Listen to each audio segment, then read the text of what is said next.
68,000 करोड़ का कर्ज right of किए जाने पर वित्त मंत्री ने विलफुल डिफॉल्टर्स के बहाने यूपीए पर साधा निशाना, कहा फोन बैंकिंग ने लुटाया पैसा।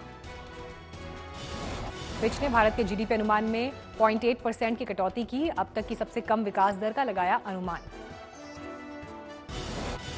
ग्रुप वीडियो कॉलिंग में जूम के मुकाबले में उतरे गूगल मीट को मिली जोरदार सफलता, रोजाना जोड़ रहा है 30 लाख नए सब्सक्राइबर।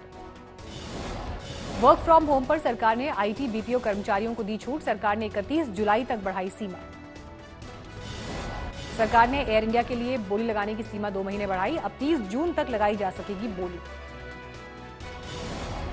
एसबीआई ने बैंक ग्राहकों के लिए शुरू की 45 मिनट में पर्सनल लोन की सुविधा, 10.5% ब्याज दर पर मिलेगा लोन, 6 महीने बाद शुरू होगी ईएमआई। अमेजॉन ने भारत में लॉन्च किया पे लेटर जीरो इंटरेस्ट पर, ईएमआई में प्रोडक्ट्स खरीदने के लिए मिलेगा कर्ज। लॉकडाउन में एचयूएल, आईटीसी, डाबर सीधे घर पहुंच रहे हैं सामान, स्विगी जैसे स्टार्टअप से करार कर हो रही है होम डिलीवरी। लॉकडाउन में आईटीसी ने अभी तक 2 लाख से ज्यादा लोगों को दिया भोजन, होटल और फैक्ट्रीज की कैंटीन में बनाकर बांटा जा रहा है। गुरुग्राम में लॉकडाउन के बीच फंसे मजदूरों को राशन मुहैया कराएगा होम क्रेडिट इंडिया, 20,000 से ज्यादा लोगों को राशन मुहैया कराने का लक्ष्य। इस साल भारत की विकास दर के नेगेटिव जोन में जाने का खतरा पैदा हो गया है। मूडीज ने भारत के लिए अभी तक आए सभी अनुमानों में सबसे कम विकास दर का अनुमान लगाया है। इस अनुमान में या आर्थिक हालात में थोड़ी बहुत भी चूक हुई तो फिर भारत की विकास दर माइनस में जा सकती है, यानी नौकरियां, निवेश सब खतरे में आ जाएंगे।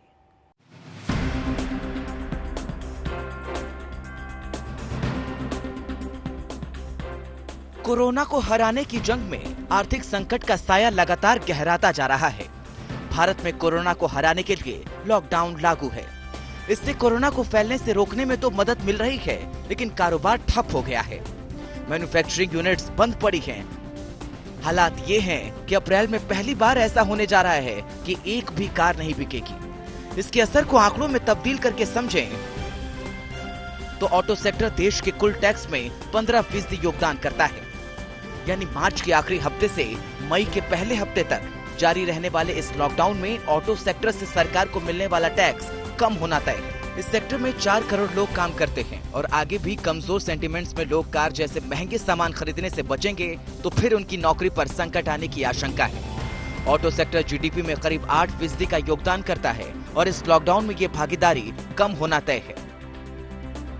ये कहानी केवल एक सेक्टर की है, लेकिन जिस तरह से एक रिपोर्ट में दावा किया गया था कि लॉकडाउन में जरूरी सामानों की बिक्री से केवल 25% इकोनॉमी चल रही है, उससे जीडीपी के 75% हिस्से पर ब्रेक लग गया है। यहाँ तक कि फार्मा, एफएमसीजी, बैंकिंग समेत फाइनेंशियल सेक्टर भी कामकाज जारी रखने के बावजूद मुश्किल का सामना कर रहे हैं। जीडीपी बढ़ाने के लिए नॉर्मलसी होने के बाद जरूर purchasing power of the public ज़्यादा होने का है। परचेसिंग पावर ज़्यादा करने का लिक्विडिटी ज़्यादा होने का है। ये लिक्विडिटी ज़्यादा करने के लिए RBI and government of India ने कुछ स्कीम्स को अनाउंस किया है थ्रू बैंक में।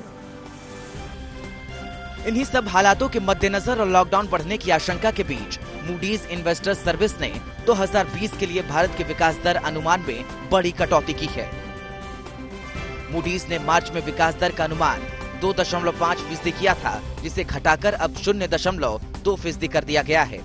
यानी अब आगे हालात और गड़बड़ाए तो फिर विकास दर को नेगेटिव जोन में जाने से कोई नहीं रोक पाएगा।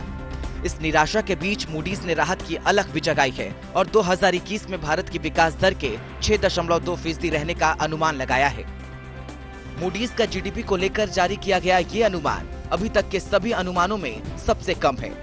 लेकिन इन सब चुनौतियों के बीच कारोबार को पटरी पर लाने और वित्तीय घाटे को कम करने के लिए छोटी बड़ी हर कंपनी शिद्दत से जुटी है। चाहे वो नई तकनीक के साथ वर्क फ्रॉम होम हो या सोशल डिस्टेंसिंग का पालन करते हुए बिजनेस को आगे बढ़ाना हो, कंपनियां लॉकडाउन और कोरोना वायरस से लड़ने के विकल्पों को तलाश रही हैं। अब कारोबार को बचाने का दारोमदार सरकार के ऊपर है। जरूरी है कि बड़े फैसले लिए जाएं, जिससे अर्थव्यवस्था और कारोबारी गतिविधियों को पटरी पर लाया जा सके और देश की विकास दर में नई जान डाली जा सके। आज तक ब्यूरो।